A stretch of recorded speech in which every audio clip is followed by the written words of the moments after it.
Hello, good morning, our beautiful viewers. Welcome to Munati Breakfast Show with me, your host Shiluba Daka, and my co-host Moses Mpeka. Indeed, it's a lovely Friday matina today. It's indeed a beautiful Friday. Always unusual to be outside on Friday's edition of Breakfast Show. Yeah, and our dearest viewers, we sincerely apologize for the late broadcast due to some technical issues, but here we are, and we've got a very interesting topic of discussion that we'll be talking about. And remember to send in your contributions, to send in your opinions and your comments using the number that is showing on your screen, which is 0975 3148 54. Let's interact. If you can even drop your comment on the comment box on Facebook, and we'll be able to read it out, and we'll be able to read it out and interact with us. Also, don't forget to share the page. In as much as contributing is concerned, you should also be able to contribute, as well as turn on the notification bell to make sure that you don't miss any content when we are live.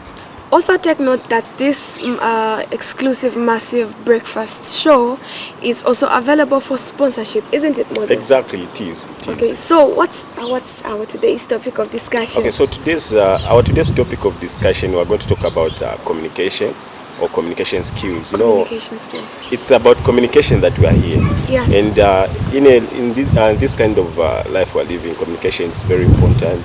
In a corporate world, people have to communicate. It's either verbally or in only written form. Exactly. Yeah. So thank you so very much, our dearest viewers, for joining us, and remember to like our Facebook page as well as our YouTube channel. This is Munati TV, and this is Munati Breakfast Show. So right there, that now we'll be going for a short break. Join us shortly as we'll be going into the current affairs. Stay tuned.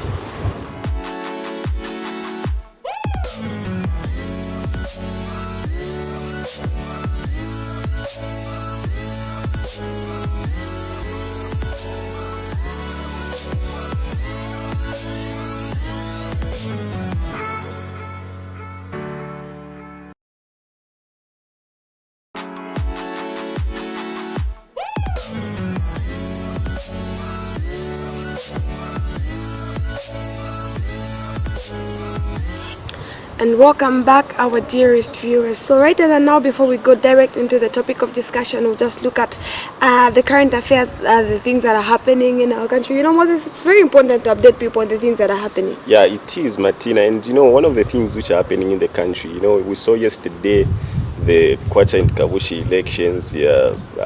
Calling upon the there was wrangles in the Kwacha and Kabushi constituency, and also we saw the Lusangazi rather. Okay. Yeah, Lusangazi political violence which occurred there between the Patriotic Front and as well as the UPND.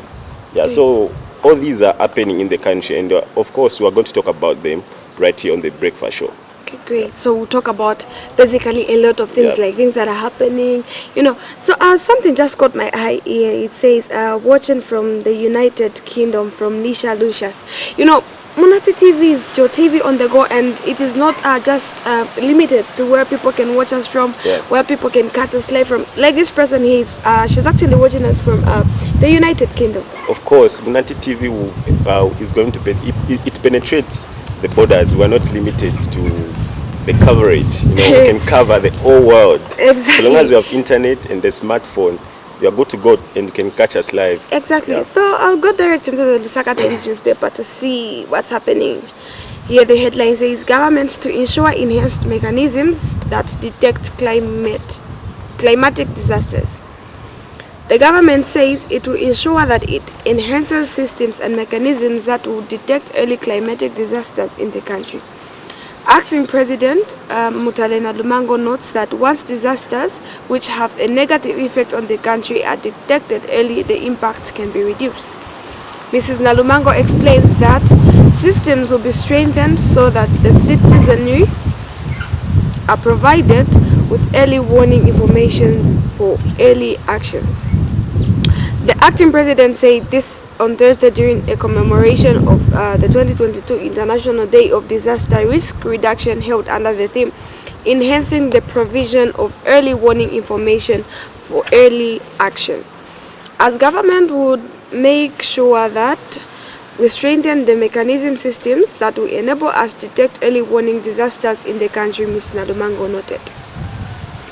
The acting president has since appreciated the private sector for its contribution it has rendered to fight disasters in the country.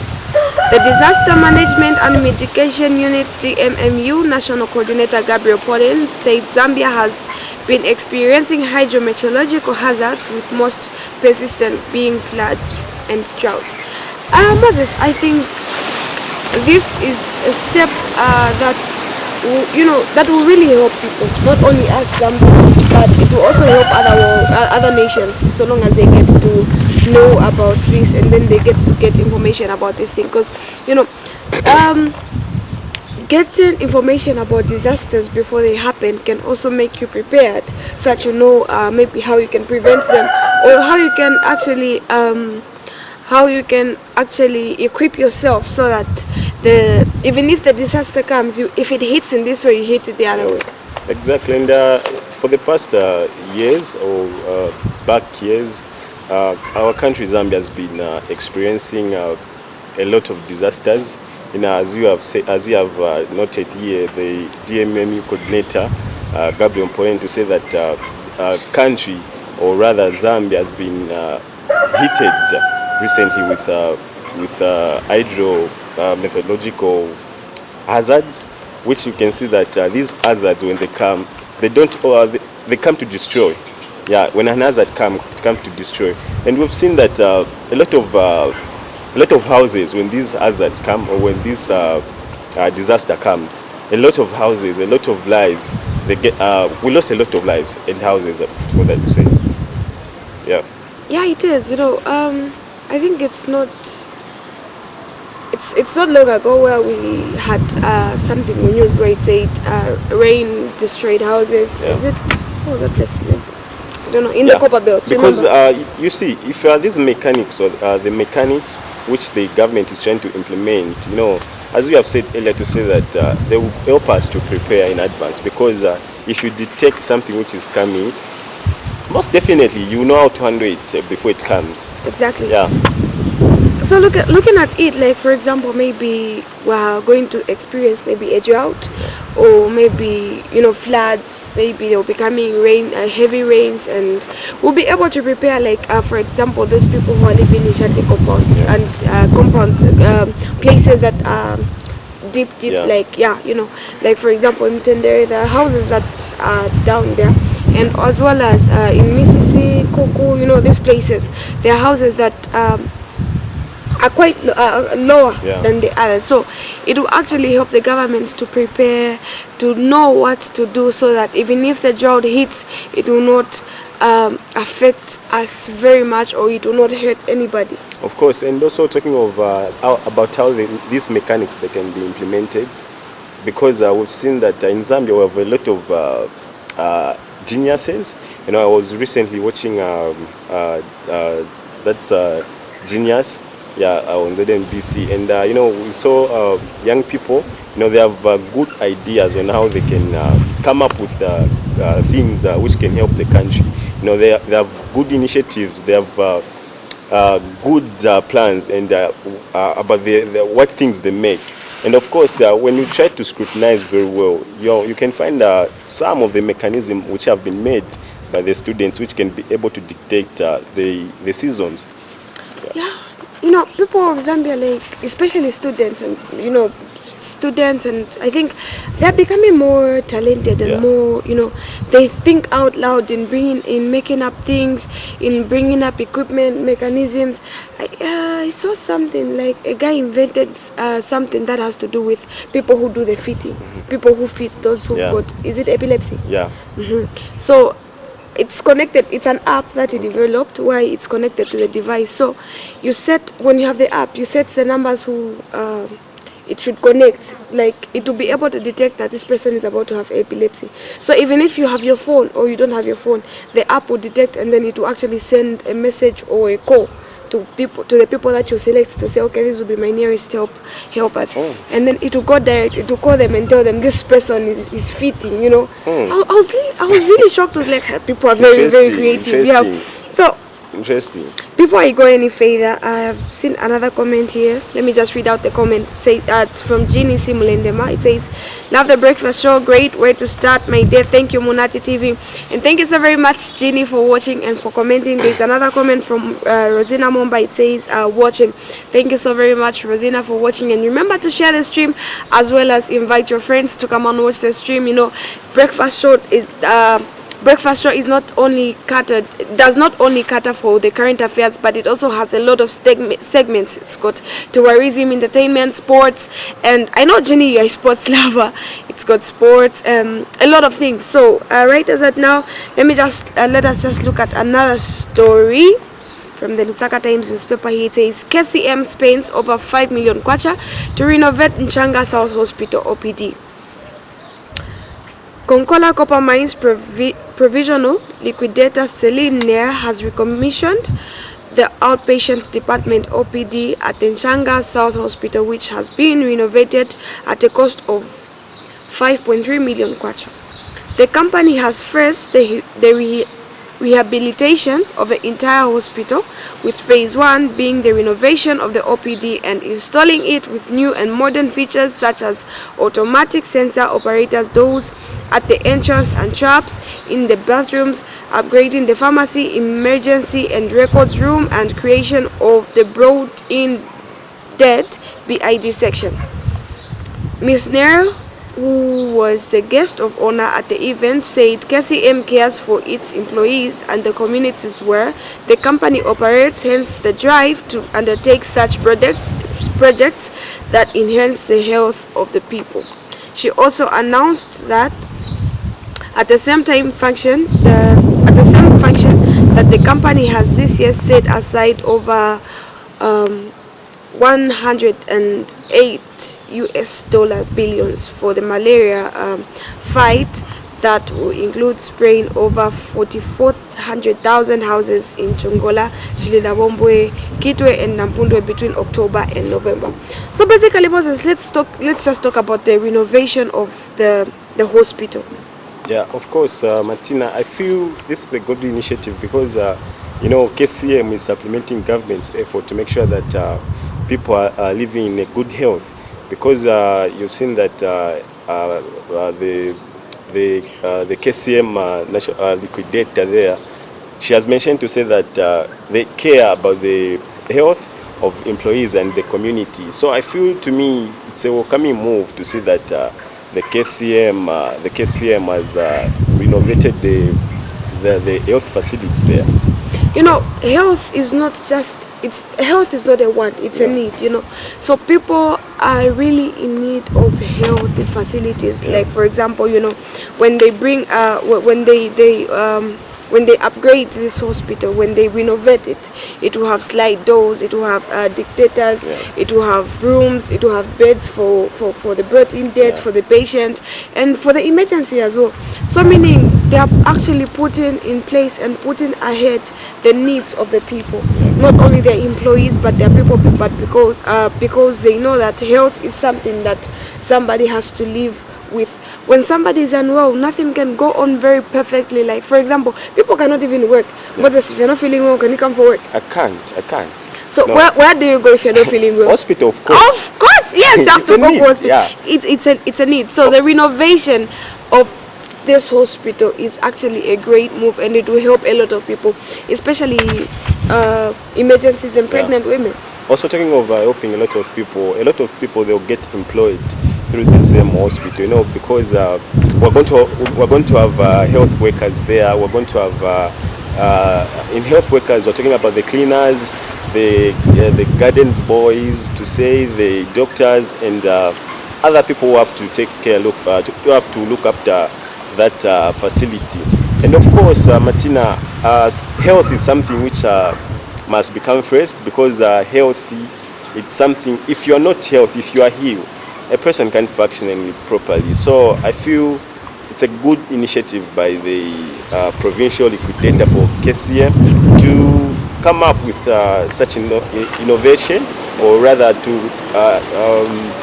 renovate the health facility. great. Yeah. So there's another comment here from Maswabi Richard. He says, I'm watching you. I'm in Rhodes Park, Nangwenya Road at Rose Garden. Thank you so very much, Mr. Richard, for your comment, and it is very nice to know that you are watching. I hope you are enjoying the show, and let's remember, Mr. Richard and the rest of the people that are watching, remember, let's interact. It's not only me and Moses talking here, but it's also you people out there who will be talking with us as we'll be discussing. Remember, today's topic of discussion is communication skills, and then right as now we're still looking at the current affairs, so remember, just research, and so that when the time for communication skills discussion comes, you people, you drop us very, very interesting views. So I move on to another story. Moses says it's code sets October 28 as Judgment Day for former Uganda Airlines Zambian CEO.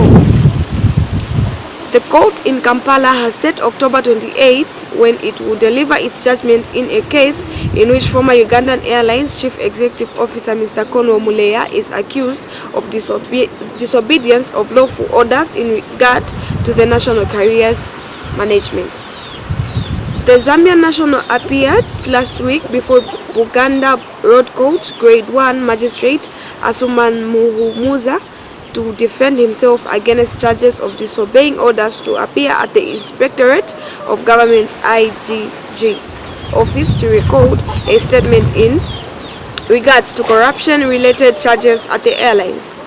In his defense, in the dock, Mr. Muleya denied over-defying the IGG's orders, reasoning that he only received an email which was in his junk box sent by G.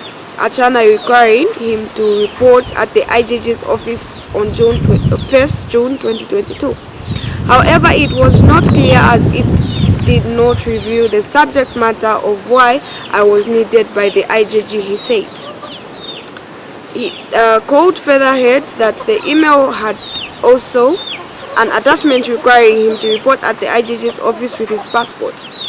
As a foreigner, I was scared as its authenticity was not clear. I asked my lawyers to do a follow-up on the same issue, and to that effect, my lawyers wrote to the IGG on May 27, which was received on May 31st, seeking to know why I was needed, Mr. Muleya told the court.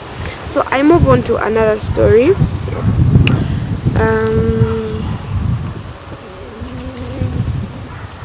Okay. So here it says Musokotwani tells Africa don't wait to rework debts. Finance Minister Situmbeko Musokotwani urged other African nations considering using the Group of 20's common framework mechanism to restructure an affordable debt to act quickly. Africa's first pandemic-era sovereign defaulter has been using the template to rework external liabilities totaling to $12.8 billion US. In recent weeks, Nigeria and Ghana have announced they are considering revamping their liabilities. Rising interest rates and a surging dollar may push more nations into default as they struggle to pay for important from fuel to food. The common framework is the best option for governments of poor countries, even though progress has been slow, Musokotwani said in an interview.